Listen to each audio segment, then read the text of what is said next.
Hey, Coach Tony here. I was just checking to make sure it's on. Sometimes I can be talking and I'm just talking to nothing because I didn't push the button right. But hey, today's Friday, Friday the 26th of January. Flying through January now. And I want to talk today about positive anxiety mindset.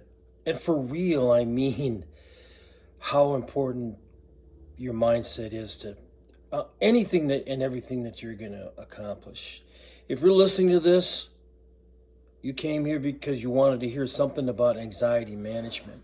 Well, one of the most important things I think you need in order to have anxiety management working for you is gratitude.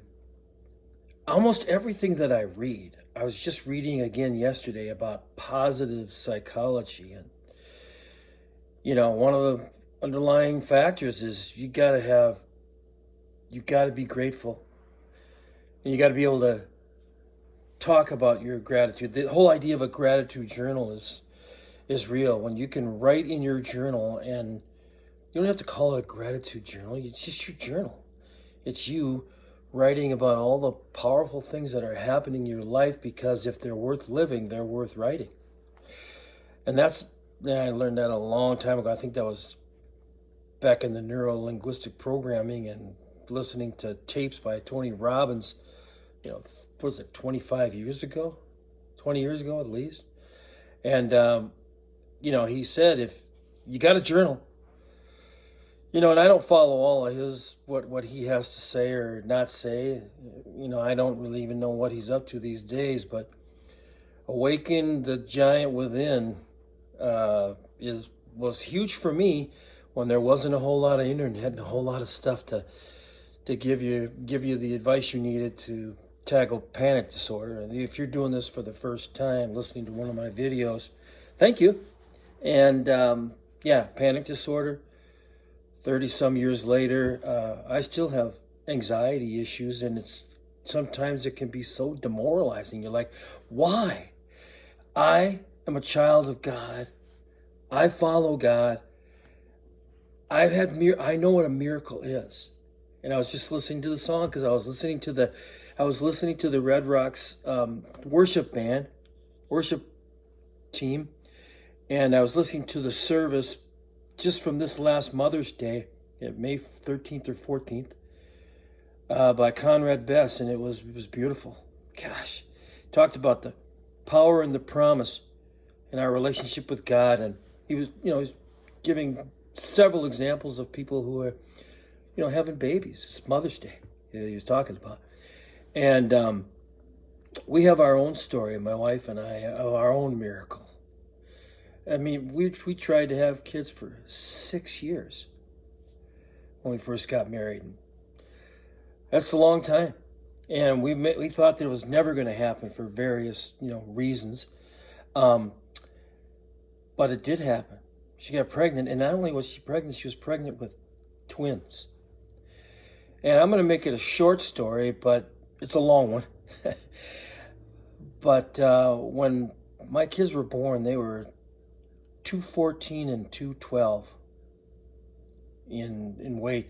They were long, but they were skinny. And I got to tell you, in all honesty, the doctor came in. They were whisked away, C-section for my wife, and I was in the room, and they're whisking them away and trying to bring them to life and all this other stuff. And my wife was saying, it's too soon, they're not ready. And they came at like, I don't know how many months, but it was early. 6 months, 7 months, something like that. I don't even remember all the details, but I do know this. They were miracles at 212 and 214, and they, the doctor came in. One of the two doctors, one was a specialist of some sort. We were at the Children's Hospital in St. Paul, Minnesota, and one of the doctors came. They came in together, but they came into the room that we were in, and they told us that our son wasn't going to live through the night. I mean, he had so many tubes on him.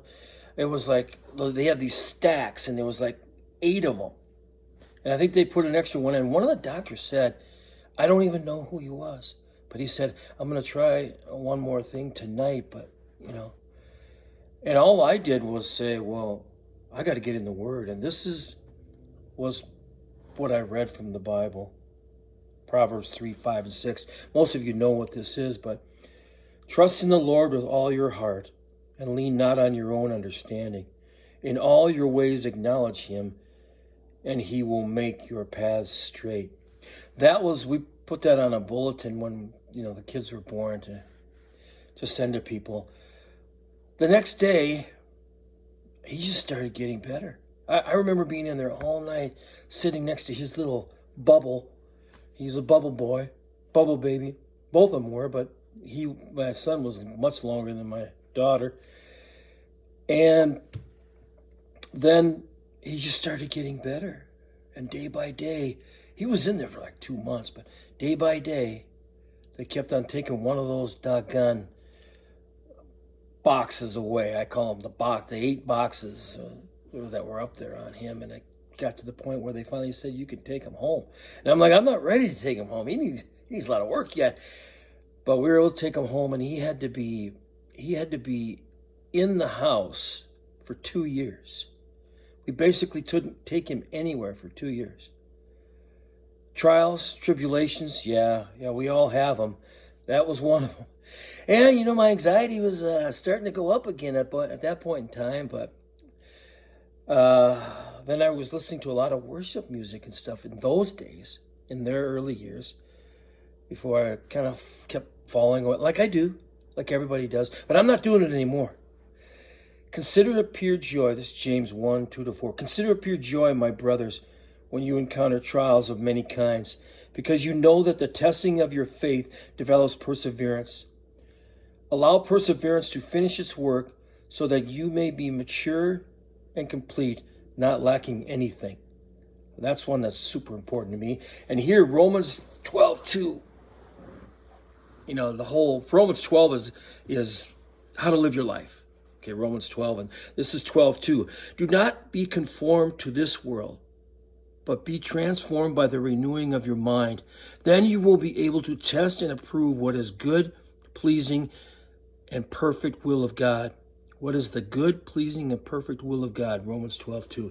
Now, I share those with you because there are 3 verses that are incredibly important to me if I think about even the last decade of my life, last 20 years, last generation.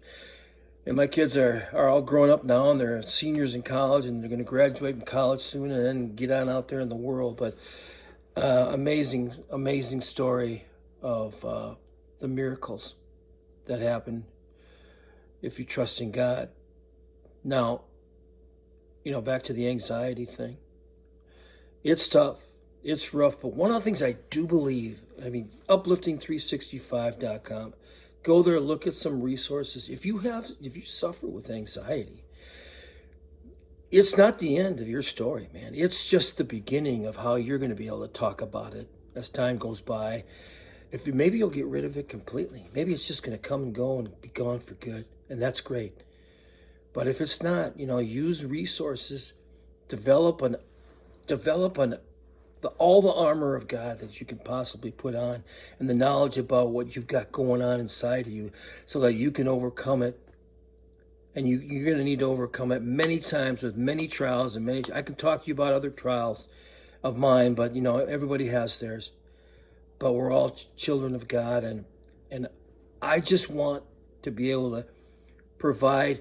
My whole idea of Uplifting 365 is it's a ministry. It's like a document that just grows. It's a site. It's a place where it just continues to grow as I continue to grow in my faith and my journey with anxiety. And it's going to last. I think it's going to last forever. Not forever, but for my time on earth.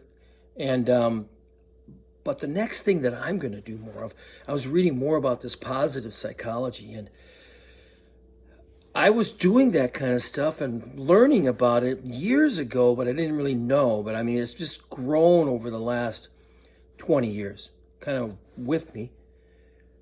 And now I'm really studying that, and that's kind of what's going to go on in my online course, is this development and strength in pursuing resilience I've talked about emotional resilience. I've talked about the work of John Eldridge and his Resilient app and the book Resilient. Talked about attacking anxiety. And now the continuum needs to get stronger and developed so that we can all persevere through positivity and looking at our strengths, what we are good at, manifesting those things, and then seeing how that doesn't just kind of drown out those weaknesses and kind of dissipate them and put them off into the sunset somewhere so that we can be, the best that we possibly can at who we are and to serve God to the best of our ability. And that's a lot of talk for today, and I appreciate your being with me. Thanks. Bye.